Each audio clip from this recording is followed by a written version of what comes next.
Welcome to Easy Learning.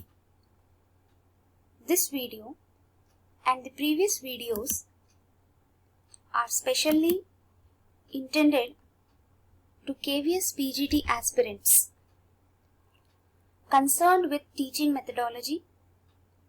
After watching this video, I hope you will be able to understand the principles of curriculum organization.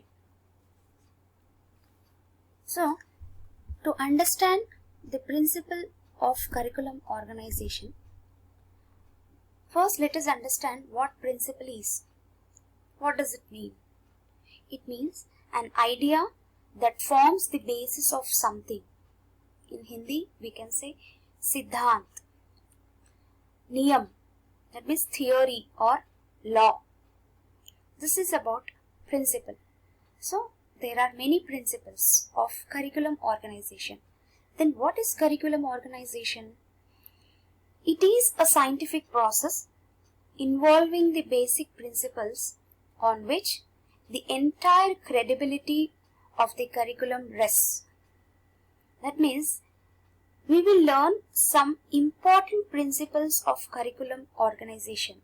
That means on the basis of some principles, the curriculum is designed.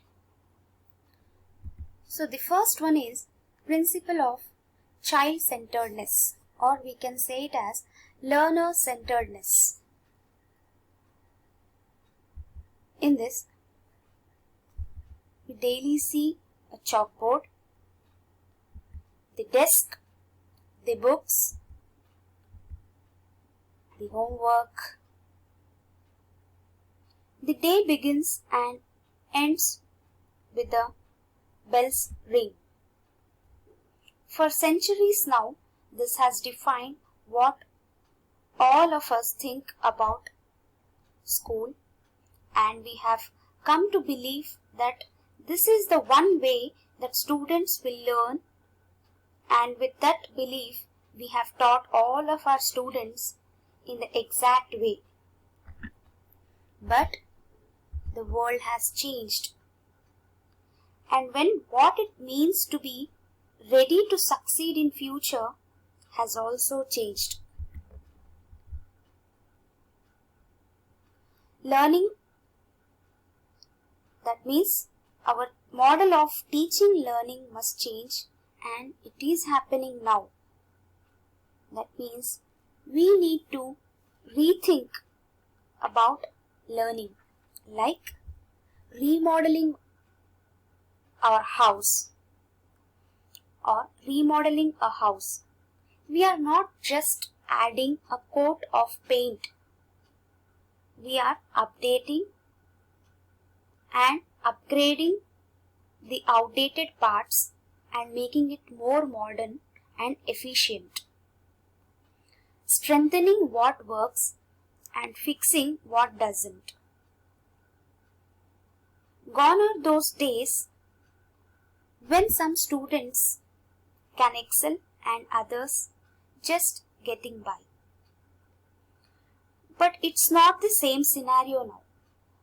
Our society needs all kids to excel at high levels. And to make this happen, we need to engage our students like never before. And this is student or learner-centered learning. It incorporates student skills and interests into the learning processes, making this experience more personalized and involving students in his or her own future. To sum up with the principle of child-centeredness, the curriculum should be able to provide suitable opportunities for fulfilling the varied needs of the learner. It implies that the curriculum should satisfy the physical, emotional, and social needs of the learner.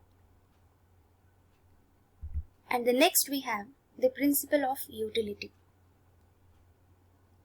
Curriculum should help the learners to live a wholesome and fulfilling life. It should provide sufficient opportunities for the academic and social strength of the child. A living curriculum has to be developed to meet the demands of the fast-changing realities of the life. A student should be able to use his or her knowledge in solving day-to-day problems. And the next we have principle of creativity. Now, curriculum should place the child in the place of discoverer and provide time for creative activities, and this should be included in the curriculum.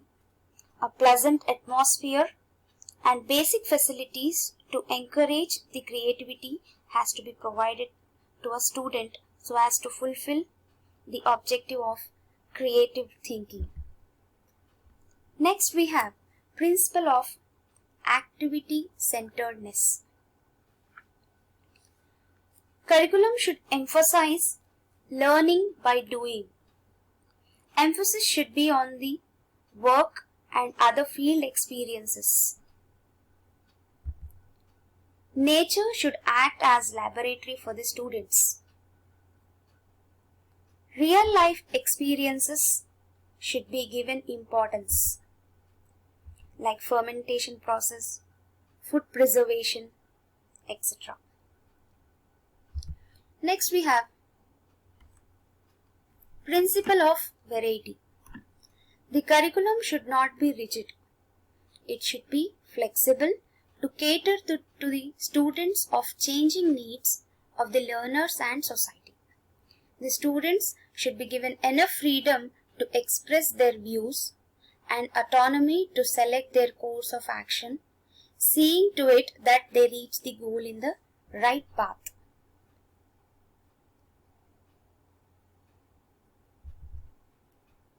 Next, we have principle of readiness. The curriculum should be based on the sound principles of learning. Here, when we hear sound principles of learning, I think most of us know about Thorndike theory of behavioral psychology. That is, learning is the result of association between stimuli and responses. So, it should be based on the level of maturity of the learner and the degree of receptivity. What does it mean?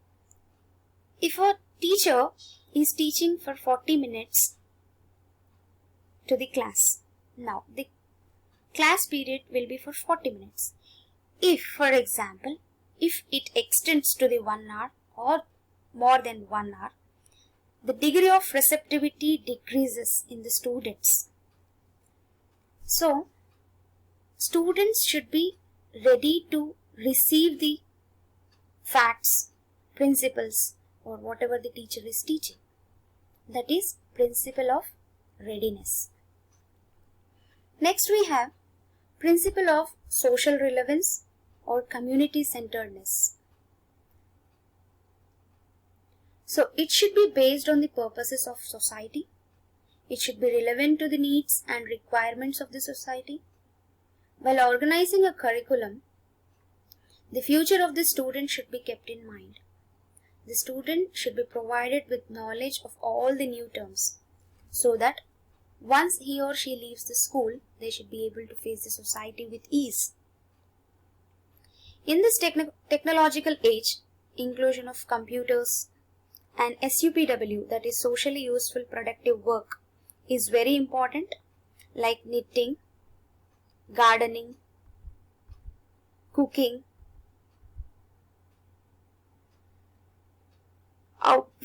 best out of waste, drawing, clay designing, etc. should be included. Next we have principle of conservation. Curriculum should help in preserving and spreading the traditions and culture of our nation. This objective can be fulfilled if the schools include environmental education by conducting mock parliaments, by celebrating national festivals, etc. Next we have principle of balancing. Curriculum should be able to balance between the objectives and content. objectives and abilities, and objectives and learning experiences. It should create a balance between the content to be presented, the teacher and the taught. It should be properly graded and broad-based. Next we have principle of integration. It should integrate the child's needs on one hand and the needs of the society on the other. A well-planned curriculum should provide suitable experiences to integrate the abilities, aptitudes, and interests of the learners with different social backgrounds and make them productive citizens of the country. So till now, we have learned about principles of curriculum organization. In the next video, we will learn about the approaches in curriculum designing. I hope you have understood. Thank you very much for watching.